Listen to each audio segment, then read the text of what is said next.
Japan 2005 एक temple जो कि डिमोलिश होने वाला था, वहां पर काम कर रहे कंस्ट्रक्शन वर्कर्स को एक बॉक्स मिलता है जो कि टैग से रैप था। उस पर लिखा था Taisho year and July month और लिखा था रियूमन सुकुना इज सील्ड हियर। और जब वो उस बॉक्स के बारे में उस टेम्पल के प्रीस्ट से पूछते हैं तो वो उन्हें सिर्फ एक ही बात कहता है कि don't open this box. But unfortunately दो चाइनीज स्टूडेंट्स जो कि पार्ट टाइम वर्कर होते हैं वो उस बॉक्स को खोल देते हैं एंड उसके अंदर जो उन्हें दिखाई देता है वो होती है एक ममीफाइड बॉडी जिसके 2 मुंह, 4 हाथ और 2 पैर होते हैं। एंड उसके थोड़े ही टाइम बाद उसमें से एक स्टूडेंट जो है वो हार्ट अटैक से मर जाता है और एक स्टूडेंट मेंटल हॉस्पिटल पहुंच चुका होता है। एंड वहां पर काम कर रहे 3 वर्कर्स को हाई फीवर आया जिसकी वजह से वो डीप स्लीप में चले गए थे। तो आखिर क्या चीज थी वो? क्या ये सब उसकी वजह से हुआ था या ये बस एक कोइंसिडेंस था? और उसके बाद क्या हुआ? Let's find out. Is he real?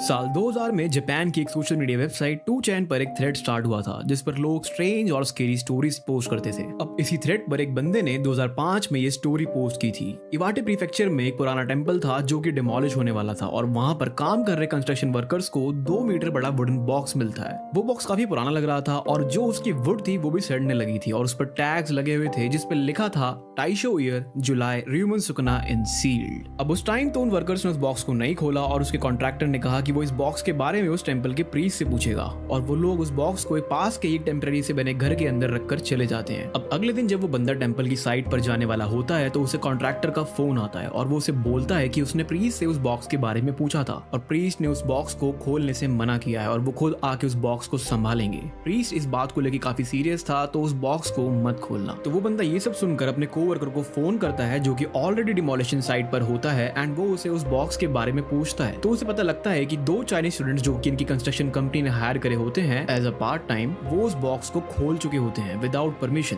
और वो ये सब सुनकर जल्दी से उस साइट पर पहुंचता है और वो देखता है कि वहां पर ऑलरेडी भीड़ लगी हुई है और 2 Chinese students state of shock में बैठे हुए हैं। ना वो कुछ बोल पा रहे हैं ना ही वो कोई रिस्पॉन्स दे रहे हैं। और वहां पर खड़े लोगों ने काफी बार ट्राई किया उनसे सवाल वगैरह पूछने का लेकिन उनका कोई भी रिस्पॉन्स नहीं था। इवन दो उन्हें जापानीज बोलनी आती थी वो भी अच्छे से। अब उस बॉक्स के अंदर जो ममीफाइड बॉडी थी उसके 2 मुंह, 4 हाथ और 2 पैर थे। वो बंदा देख के समझ जाता है कि ये शायद साइमीज ट्विंस की बॉडी है जो कि डिफॉर्म चिल्ड्रन होते हैं। उसके बाद साइट पर प्रीस्ट और उसका बेटा आते हैं और प्रीस्ट आते ही पूछता है कि क्या बॉक्स खुल चुका है और अगर बॉक्स खुल चुका है तो सब कुछ खत्म हो चुका है। We are doomed. इसके बाद वो प्रीस्ट अपने बेटे पर चिल्लाने लगता है कि मैंने तुझे बोला था इसको क्योटो के टेंपल में ट्रांसफर करना है और तूने नहीं किया और अब देख क्या हो गया है। अब इस टाइम पर वो 2 जो चाइनीज स्टूडेंट्स थे जिन्होंने बॉक्स खोला था वो ऑलरेडी हॉस्पिटल पहुंच चुके थे। ये सुनकर प्रीस्ट कहता है कि उनके लिए तो बहुत देर हो चुकी है, अब वो शायद ही बच पाएंगे, लेकिन मैं तुम्हें एक्सरसाइज कर देता हूँ वहां पर जो बंदे खड़े हुए थे उनको। और उसके थोड़े टाइम बाद खबर आती है कि उनमें से एक स्टूडेंट हार्ट अटैक की वजह से मर गया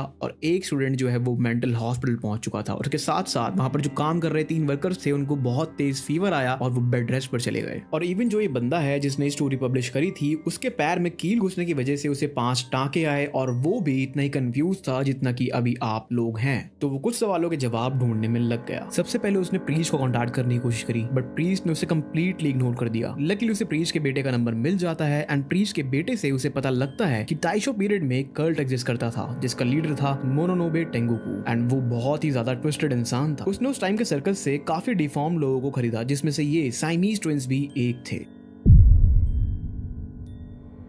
अब एक रिचुअल होता है कोडुकू जिसके अंदर बहुत सारे पॉइजनस इंसेक्ट्स को डाला जाता है और जो भी उनमें से लास्ट में बचता है वो होता है अल्टीमेट कर्स। और टेंगोकू ये रिचुअल्स ह्यूमंस के साथ करता था और ऐसा कहा जाता था कि साइमीज ट्विंस टेंगोकू को एक असुरा की याद दिलाते थे जो कि बहुत ज्यादा पावरफुल और इविल डेटी था। तो उसने उन ट्विंस को बाकी के डिफॉर्म लोगों के साथ एक बेसमेंट में लॉक करके छोड़ दिया जब तक कि उनमें से कोई एक बाकी सबको खा कर मार कर बच नहीं जाता। And guess what, Siamese twins survived. और इससे खुश होकर टेंगोकू ने उन्हें एक रूम में लॉक कर दिया जहां पर वो उन्हें भूख से तड़पाकर मार सके। एंड जब वो मर गए उसने उन्हें ममीफाई कर दिया ताकि वो डिकम्पोज ना हो। एंड उस कल्ट ने उस मम्मी को नाम दिया रियूमन सुकुना एंड उन्होंने उसे रैप करके रख दिया और जहां जहां वो उस ममीफाइड बॉडी को लेके गए वहां वहां डिजास्टर्स होते गए जैसे कि डेडली अर्थक्वेक्स। एंड शायद इसीलिए गेगी ने भी सुकुना को एक वॉकिंग कैलामिटी कहा है। और सबसे ज्यादा तबाही वाले लास्ट अर्थक्वेक के दौरान टेंगोकू ने अपने आप को मार डाला, किसी को नहीं पता क्यों, और अपने ही खून से उसने उसने स्टैचू के नीचे लिखा जापान शैल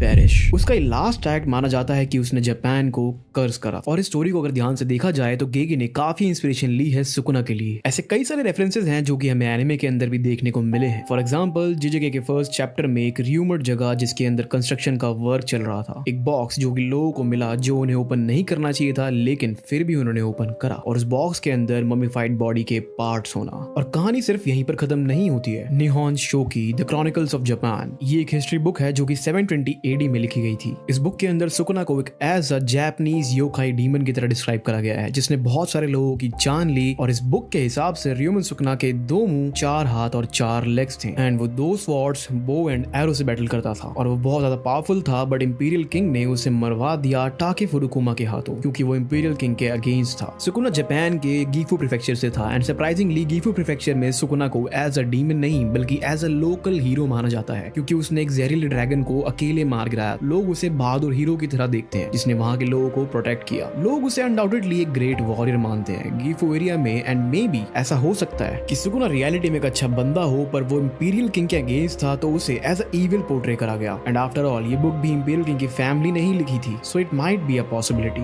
एंड लास्टली अगर हम देखें, गेगे ने काफी इंस्पिरेशन जापानीज माइथोलॉजी से भी ली है, जैसे कि सुकुना की cleave and dismantle technique and real Sukuna की तो स्वॉर्ड्स, सुकुना का fire arrow and real Sukuna का बो एंड एरो। एंड कोडो को जो रिचुअल मैंने आपको भी एक्सप्लेन किया था, सिमिलर चीज केंजाकू ने कलिंग गेम में करी, सभी स्ट्रॉन्ग सॉर्सरर्स को आपस में लड़वा के ताकि सबसे स्ट्रॉन्गेस्ट सॉर्सर ही सर्वाइव कर पाए। और केंजाकू खुद भी टेंगोकू का डिपिक्शन लगता है क्योंकि केंजाकू ने बहुत सारे ट्विस्टेड रिचुअल्स से चीजें करी हैं। सिमिलैरिटीज काफी हैं एंड ये थी सुकुना की story. If you like the video don't forget to subscribe for more such content. मैं मिलता हूं आपसे किसी और इंटरेस्टिंग टॉपिक के साथ।